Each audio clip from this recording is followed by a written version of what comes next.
Tracking, alerting, protecting. This is WKYT This Morning. Now at 5 a.m., we now know what alerted Lexington police to a suspicious package left outside police headquarters last night. We'll tell you what exactly they think was in it after this coming up. And after storms swept across central Kentucky, we know that multiple tornadoes touched down here in the Bluegrass. We'll tell you exactly where. And a suspect in a Fleming County murder investigation is now in police custody. These stories and breaking news as it happens. Coming up on WKYT This Morning. Good morning and welcome into you on this day before Friday. I'm Rebecca Smith. Bill Bryant has the morning off and so does Micah Harris. Looks like it's just me and Jim today. We're just hanging out, hanging out on this Thursday as we're expecting more rounds of showers and thunderstorms rolling into the area later on today. At the moment, it's quiet. We aren't tracking anything, at least in our immediate area. Central, eastern, southern, or northern Kentucky, it's quiet. But that won't be the case as we progress through the day today. We'll have more chances and more widespread activity start to sink in. Look at the cloud cover, already starting to increase. You can see more and more clouds now drifting into the skies of Lexington.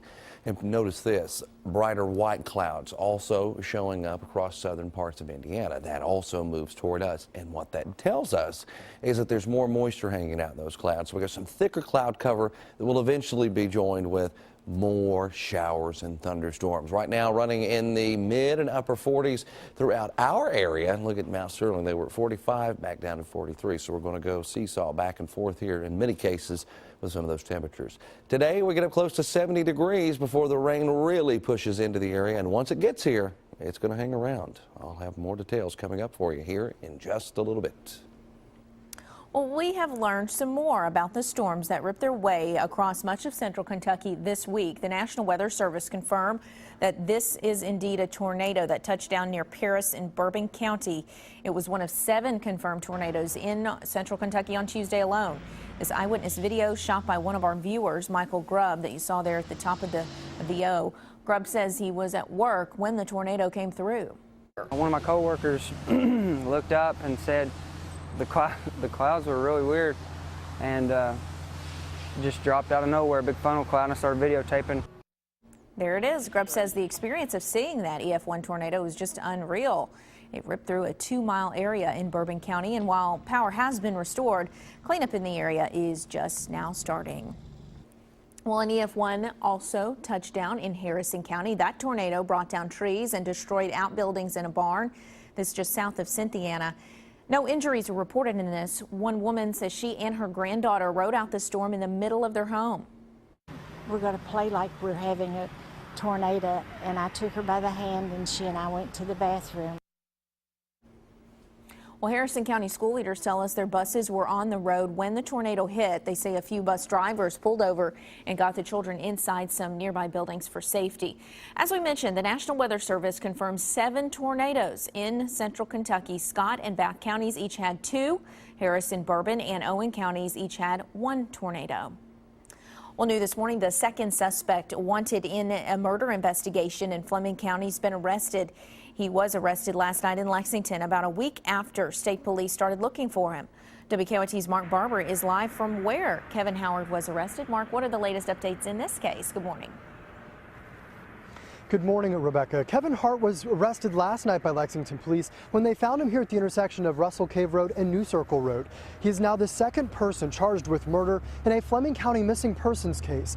Now, in addition to the charges of murder, the 37-year-old is also charged with tampering with physical evidence and theft by unlawful taking. Police believe he could be connected to an unidentified body that was found in Fleming County. Investigators say after they discovered the remains of a man in the Grange City area on October 1st, they arrested 55-year-old Charles Black and started searching for Kevin Howard. Black's arrest citation says he told police he helped someone remove a body from his house and put it in a shallow grave. He also admitted to using the victim's ATM card to withdraw $200 and to driving the victim's vehicle. Police say that vehicle belonged to missing University of Cincinnati professor Randall Russ. Black has a preliminary hearing today. He's facing murder, tampering, and theft charges. As for Howard, he's being held in the Fayette County Detention Center.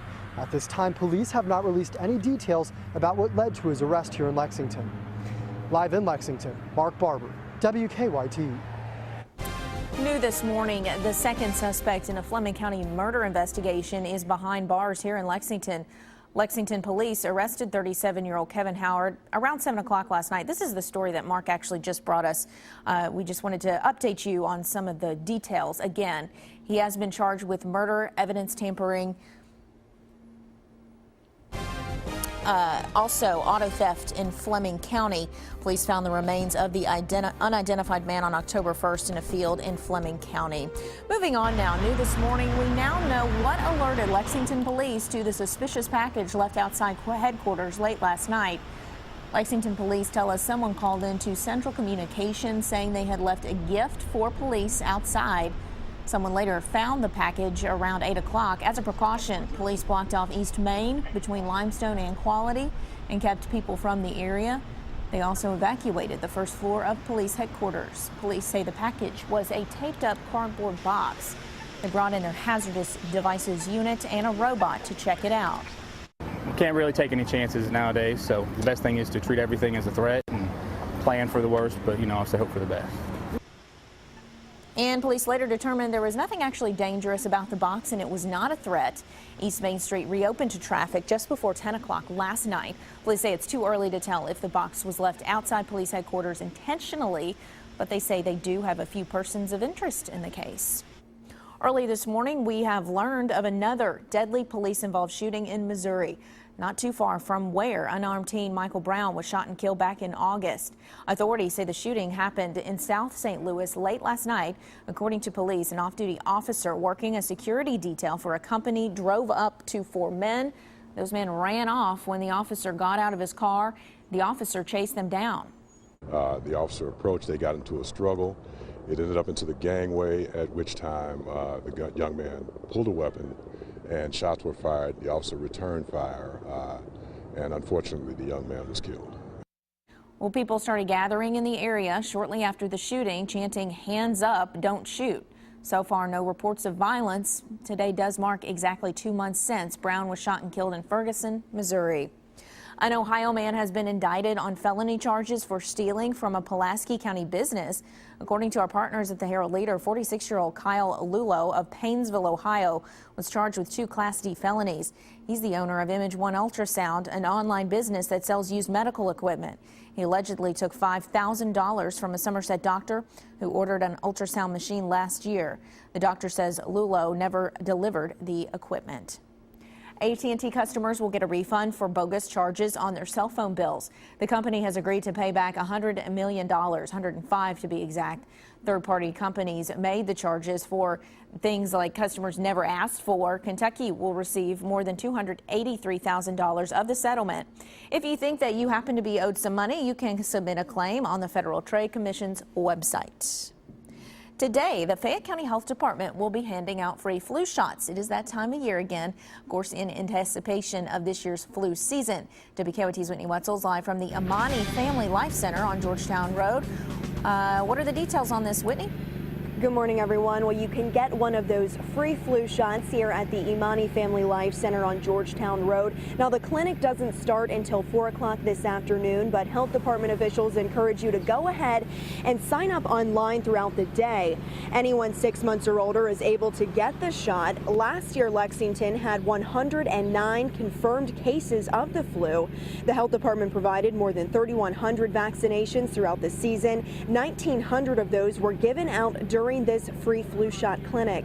Health department officials say getting vaccinated can help prevent you and your family from getting sick this winter.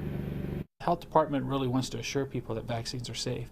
Getting the flu shot is not going to make you sick. It's not going to give children autism. It's not going to inject you with a microchip or any number of rumors that you're hearing on social media. What it is going to do is protect you and your family from getting sick this year.